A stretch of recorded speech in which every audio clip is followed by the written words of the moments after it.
Start the trivia challenge, Jay. In the comics, what is the Joker's real name? Ooh. When DC Comics created Arkham Asylum, its name was inspired by what fictional person, place, or thing from the works of H.P. Lovecraft? What does he win if he gets all these correct? Nothing. Batman's cowl is equipped with a special kind of night vision lens. What's it called?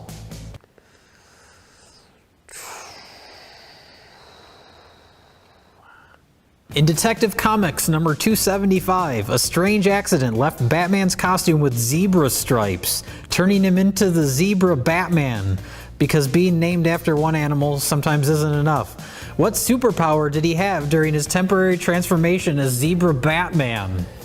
In Batman Inferno, someone is masquerading as the Dark Knight. Who is it? Where's he going? What the fuck is happening? I'm not a fraud! Oh my god, he just took off with Mr. Plinkett. Oh my god, he just took off with Mr. Plinkett's VCR. That's our meal ticket. Oh shit. We should get up and run after him before it's too late. What three famous items occupy the Batcave's trophy room and are most often depicted by comic book artists? A giant penny, the Joker's playing card, and a robotic Tyrannosaurus Rex. That's right. Get him!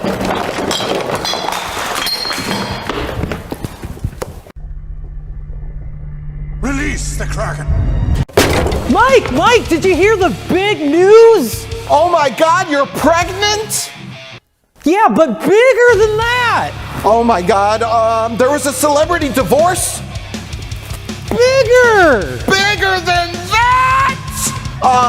A major or minor celebrity has died, either expectedly or unexpectedly? Probably, but just let me tell you the news.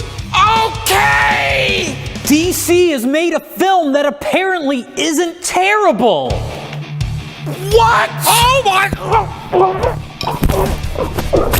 Jesus Christ! How could that be true? What movie is it? Wonder Woman! What?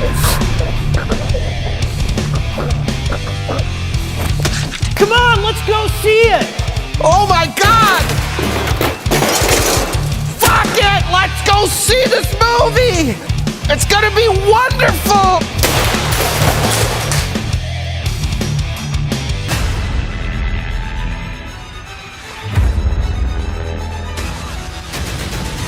What is this place? Who are you people?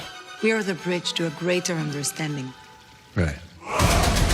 Feminism, stereotypes, political awareness, misandry, misogyny, feminazi, proto-feminism, mansplaining, heteronarrative, empowering feminist topicality. These are terms we can now associate with a fun superhero movie today. Thanks, world! Why, it's Wonder Woman! Finally, in this hopeless age of Trump, little girls have someone they can look up to. Forget their own mothers. Physicist Marie Curie, Mae Jemison, Harriet Tubman, Margaret Thatcher, Rosa Parks, Susan B. Anthony, Hillary Clinton, and even fucking Cleopatra. Finally, little girls and grown women all over the world can look up to a fictional Amazon princess with a magic whip who stars in a movie no one will remember in 2 weeks. It's very good from like Chris Pine and Gal Gadot. We've ridiculed her before. She was terrible in Batman v Superman. What's worse is they're making a Wonder Woman movie. Just terrible. I don't want to watch a feature with her. She's pretty good in this. She's okay. I think it's a case of like a good director can get a good performance out of Adam Sandler. Like look at like Punch Drunk Love, and I think she's used appropriately in this, where her kind of acting limitations work well because she's like a fish out of water.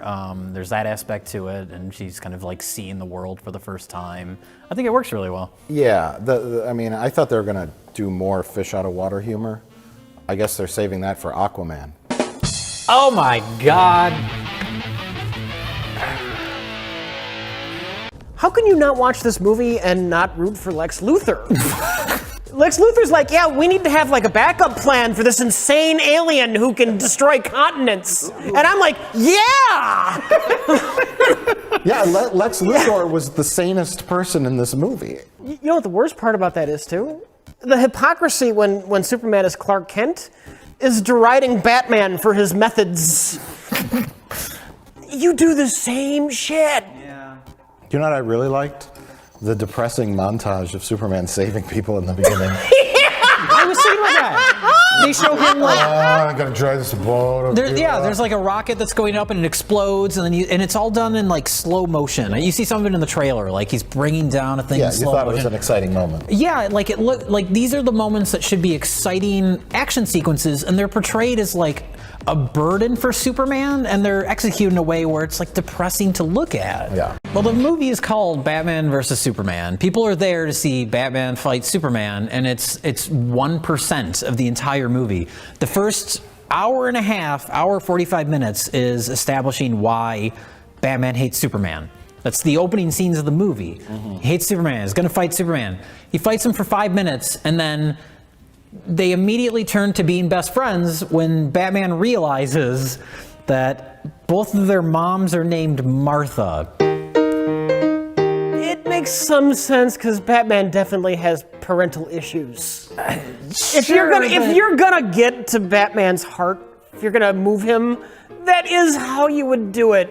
Is that all it would take? The whole movie is set up as like Batman wants to beat the shit out of Superman. He thinks he's a threat. He thinks he's a problem to the world. That's the entire thing. That's the whole first half of the movie. I got Martha, your elderly mother, so go beat up Batman. Bring me back, rip his head off, and bring it back to me, which Superman wouldn't do. But I don't know why not. In all fairness, he does fly over there with the intention of talking to Batman first to get him to help him fight Lex Luthor or get his mom back. Superman or Batman has little bullets that shoot out crystal meth. What? Kryptonite. Kryptonite. And then it like momentarily like weakens Superman, and then he's got him down and he's punching him in the face like Spock, and then he goes, "I'm just trying to save Martha," and then he goes, "Martha, what? Why did you say that name? Why did you say that name?" And then Amy Adams runs in, aka Lois Lane, and says, "Martha's his mommy's name." And then this is what happened. Then Bruce Wayne goes, "Oh," and then he backs off. But really, you should go, "Oh, what the fuck cares?" That's a weird coincidence. That's a weird coincidence. Exactly. Speaking of that, he's got a staff that's fueled by kryptonite. It's or a whatever. caveman spear. It's a spear with kryptonite in it, and that's what he's going to use to kill Superman. And then he realizes that they both have moms named Martha, and so now they're best buddies. They both love their mommies. Yes, they both love their moms. So he throws down the spear. Yeah. And then they start fighting the cave troll from Lord of the Rings. Yes, yes. And Lois Lane, for no reason, takes the staff, the kryptonite staff, and she throws it in some water. And then Batman says, in an unrelated scene in a completely different area, "I need that staff back." Yes. And then they cut to Lois Lane, and she goes back to get the staff that she just threw in the water. She just knows that they need the staff back? Yes. So she has to immediately go back and get the staff that she just threw in the water that she doesn't know they need? Yes. Lois Lane is a crafty lady. Yes. And she probably assumed that... that the monster was a Kryptonian monster. She would just assume that. She probably assumed that Lex Luthor got inside the Kryptonian ship, found some alien goo in the body of Zod, and cut his own blood and mixed his DNA with Zod's DNA somehow to create a giant monster. It's a safe assumption. Yes. Superhero movies are just angry people that yell and kill. And punch each other. And they just knock over buildings. They don't give a fuck. That's a superhero. When I see a superhero movie, I want to come out of the theater crying. Well, I have good news for you. Suicidal. Maybe like Spider-Man, if this movie bombs enough, they'll be desperate enough just to let Marvel do it. They'll turn over the rights of Superman to Marvel. Yeah. You guys look like you know what you're doing. Just do it. And you know what? Marvel would probably set up a fantastic Marvel versus DC film. Sure, yeah. Yeah, they just give up all their rights. Like $10 billion here. Oh, take all these fucking terrible characters. We tried. We put all our faith in Zack Snyder. I don't know why. Maybe you can do it better. He actually had nothing to do. He shot Doomsday with one more canister of the kryptonite dust. And Doomsday went, and it distracted him for a second while Wonder Woman was holding him with the rope. So both of them worked together to slow down the monster just enough for Superman to fly in with the thing. That's what they worked as a fucking team, Rich. That was the point of the movie. You can accomplish your goal if you work as a team.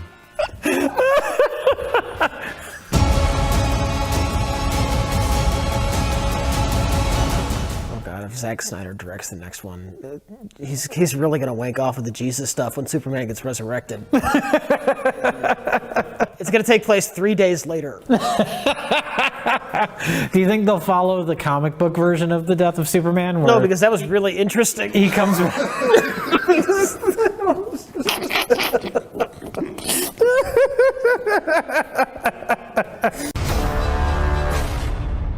had a dream. It was the end of the world.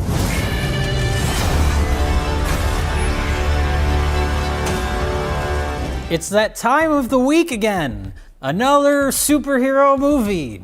This time it's the long-awaited Justice League, a movie plagued with as many problems as it is flying demon bugs.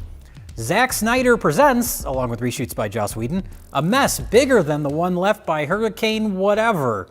In this first team-up film since Batman v Superman, Batman realizes a bad guy from a video game is on Earth to get 3 glowing MacGuffins. When they are put together, it'll open a portal to something bad or something. Now, Batman must conveniently find like 6 or 7 superheroes to fight this bad guy or whatever. We need to assemble a team so Superman can do all of the work. Superman didn't. I was really hoping for just Superman just going to shoop, and then Steppenwolf goes, and then Superman just punches him. It wasn't far off from that. Flies into the sun, and then just like 10 minutes of awkward silence. And he just stands there, and then he just. They have a plan, Jay and Rich. They have a plan. Clearly, Ben Affleck's coming back as Batman. It's not like they're doing 2 separate Joker movies played by 2 separate actors. It's not like they've lost 3 directors on the Aquaman movie. Yeah, they're doing a standalone Joker movie that's outside of the cinematic universe. What? Starring... What? Starring like Leonardo DiCaprio or something? I think that's rumored, but I doubt that'll happen. Okay. But yeah, a movie that has no connection to the rest of them, and then another Joker movie starring Jared Leto. Are you kidding? No. This probably won't ever happen because they're constantly changing their plans. Yeah, but. okay, yeah, they clearly have no one in charge. You can name the Kevin Feige, however you say his name. We'll call him Kevin F. You can say Kevin F. He's in charge. You can say Kathleen Kennedy. She's putting out Star Wars like a pimp puts a hooker out on a street. Star Wars has hiked up its skirt. And it's given BJs and handies for a nickel a pop. And Kathy's counting the money in a dingy hotel room. And that's my best analogy. So you know she's in charge of Star Wars. You know what I mean? It's like you got, and then DC is just like, that's what DC stands for. Don't care. We don't care. See you later, Trump. Oh! Weave, you okay?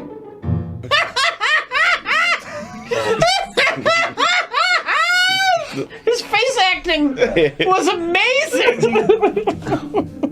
Okay, Freddie, so our next film that you chose based on the box art All on me. was Panther Squad.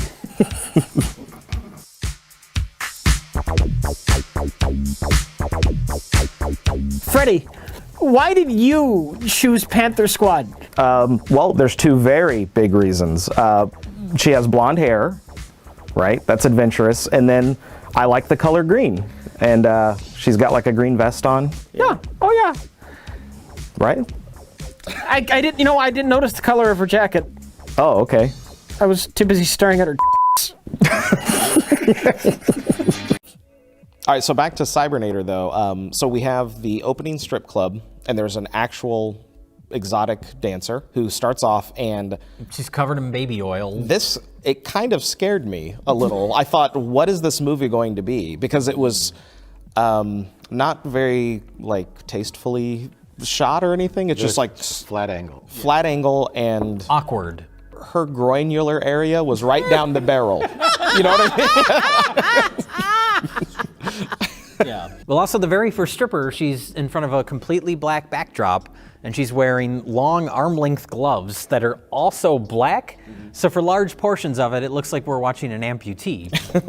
We thought maybe she was like Cyborg in the making, like she had yet to get her robot robotic arms. and they were trying to do a thing like she doesn't have arms, but she's But then we're like, no. What? No. That would have No. that would have actually been interesting to establish like a need for consumer level bionics or cybernetics or whatever it was, but no, it's nothing like that. That would have been world building. Yeah, we're world building. It's the cyborg equivalent of like, I'm only working here to pay my way through college. Right. It's like, I'm only working here to pay my way to robot arms. To get my robot arms. Yeah, I just want to get my robot There's like arms. the nuclear fallout caused genetic mutations, so like girls are born with no arms. Yeah. The ones with no legs, sadly, can't get jobs as dancers in the strip club. The ones born without breasts are just shit out of luck. See, the thing I couldn't take my eyes off of was our lead actor's face. Oh God, I wanted to. He's very much a face actor. Yeah, this guy is just the worst. You want from me? Can't you see that something is very, very wrong? Yes, we can. With my face!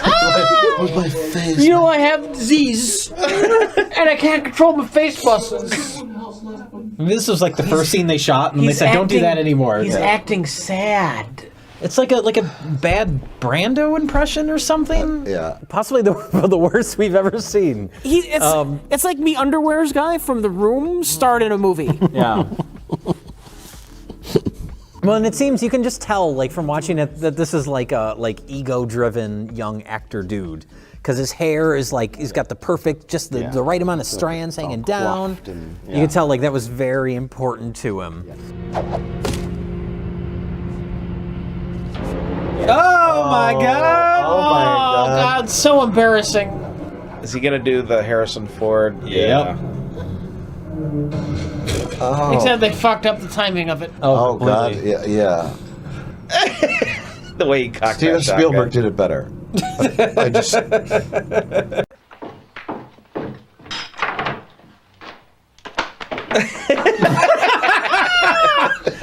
I don't want the bread.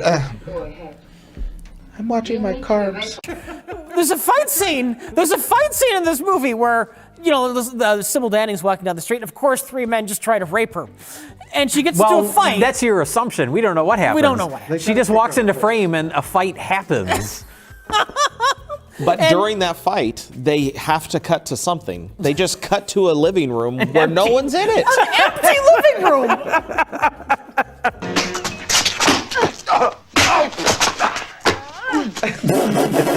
Oh no, she disappeared! They just cut to the room. Oh my goodness. So much power. Do it. Taking too long.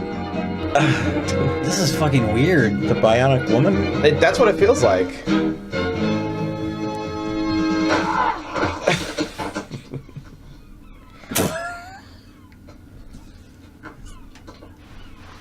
But do you feel like this was made, or do you presume that this is made before The Howling 2?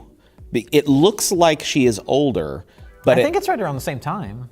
because like Howling 2, not that it was a great film, but it has much better production value, and here she looks like she's an older person, like it's old, she's older in this film, but this looks like it. Are you saying it should have been called Cougar Squad? Can't tame this beast. Were you giving the Detective Eyebrows performance? That's what You can't tame this beast. I'm so upset about my partner. Oh, I'm so upset about my partner. Me underwears. Me underwears. Then I'm checking off me underwears.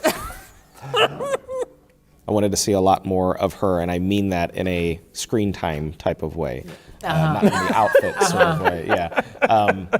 60% of the film you're looking through binoculars and close up, Sybil. There's one scene where you have to ride a motorcycle with a duck on it. But it'll be a body double. Do I have to have sex with anyone? No. Not on camera. Except for the producer, the executive producer, the screenwriter, the Foley artist, the production assistant, and the best boy. We call him the best boy because he's in charge of the power. He's really bad at sex. And he's a man.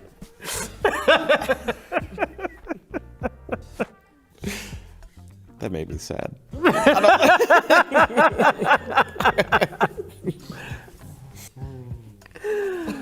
Oh, Hollywood is horrible. All I want to know is when Daniel Craig injects himself with the werewolf blood in the bathroom at the military base, why was the mirror pre-broken? That's just an accident that happened on set. It was just unrelated. They didn't have another mirror. No, it's all about filmmaking. See, it's about his personality is fracturing. Oh. He was a career military man, and now he's taking a different path. When he looks at himself in that mirror, he doesn't see the man who he was previously. He's seeing a splintering version of himself into the monstrous direction that he's going. You're completely full of shit. First he tastes it. Remember? Yeah. He gets rid of the bubbles in the It doesn't syringe. taste toxic. Why not in the vein? Yeah, why not? He was so eager. He was like real snippy with everyone. Yeah. He just kept barking like replies. Like he was. Is that a pun? Oh, Barking replies. Oh, Yes. I thought the whole thing was they were going to do experiments. And that was in Budapest. To try and refine the werewolf. The Budapest was all about experimentation. yeah.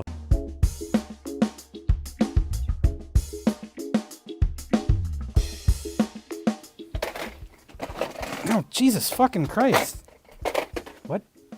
What happened? Oh, Rich happened. That's the wall I picked from. Yeah, it looks pretty. It's pretty much still intact. Yeah. Well, in Rich's defense, they were set up like dominoes. It was almost like we were hoping it would happen. Anyway, I picked The Incredible Melting Man. Oh, wow. This is a wonderful cover. It tells you exactly what you're getting. And it's digitally remastered. Well, yeah. I have a feeling when we put this VHS in, it'll look like Blu-ray quality. I have a feeling about that too, Jay. Well, if someone released it on Blu-ray, then it must be good.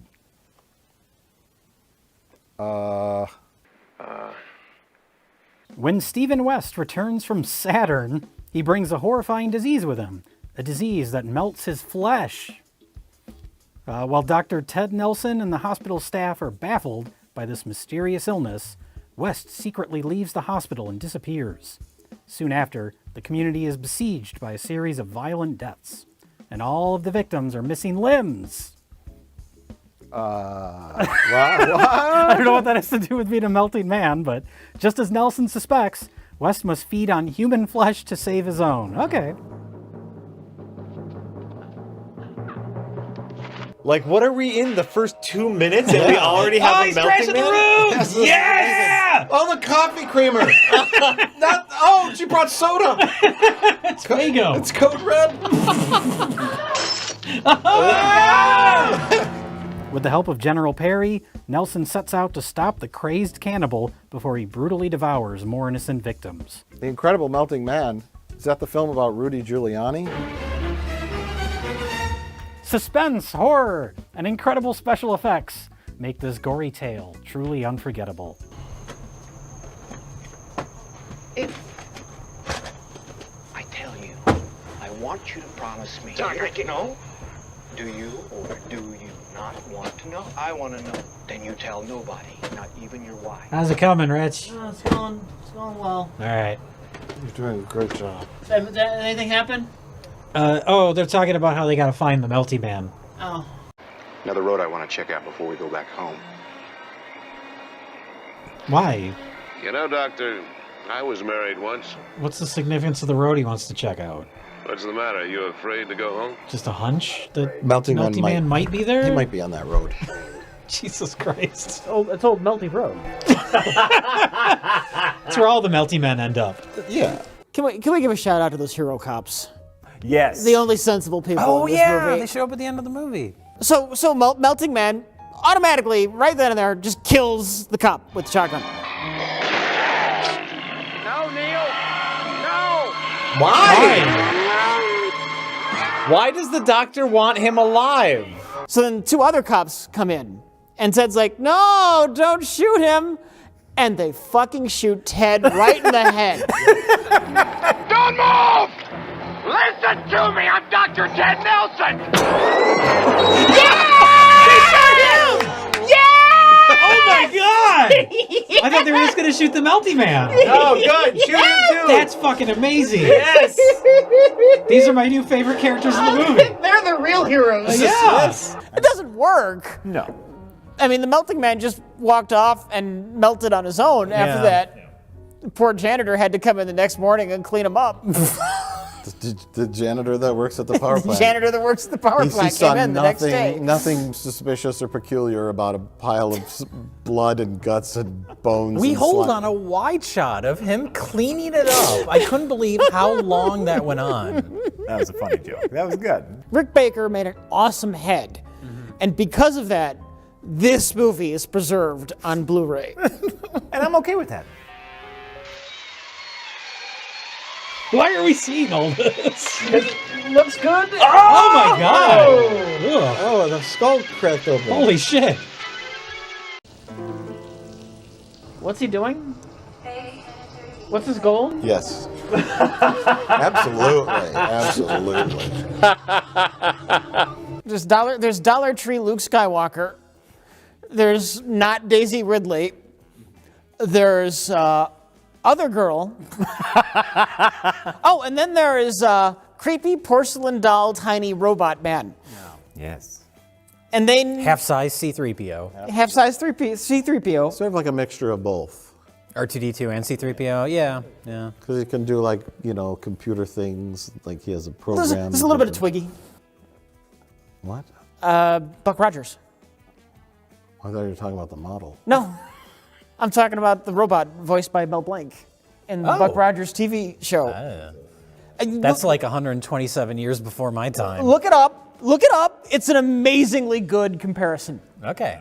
I'll take your It's word an for it. amazingly good comparison. I mean, whatever way they want to go on the desert planet, it's fine with me. I just need to know what they're trying to do. Yeah, that'd be great. Or who they are. Trying to shut down the BBC broadcasting station. I don't know. There's not going to be a Doctor Who Christmas special this year. I never thought Monty Python was funny anyway. Why are all the robots at the discotheque?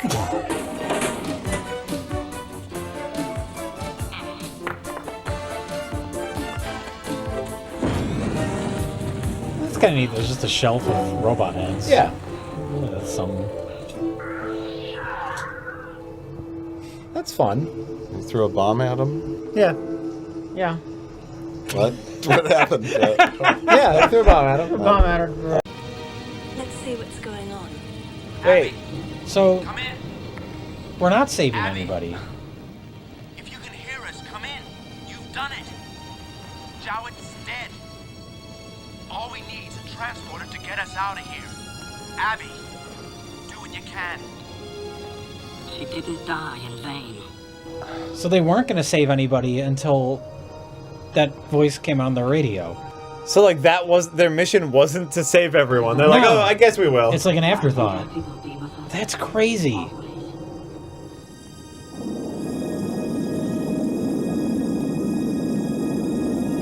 They go going to save the people now? I guess so, yeah. No, they're leaving. Wait. I think they're going back down. No? Nope. They're going to Earth. It said Destination Earth. Well, like, look, and he's like, Abby will be with us forever. So I guess we don't need to get anyone. What?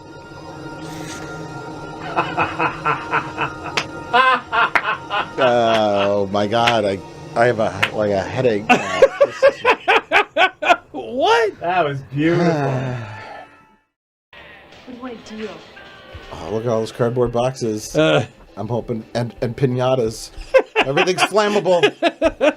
Fuck yeah.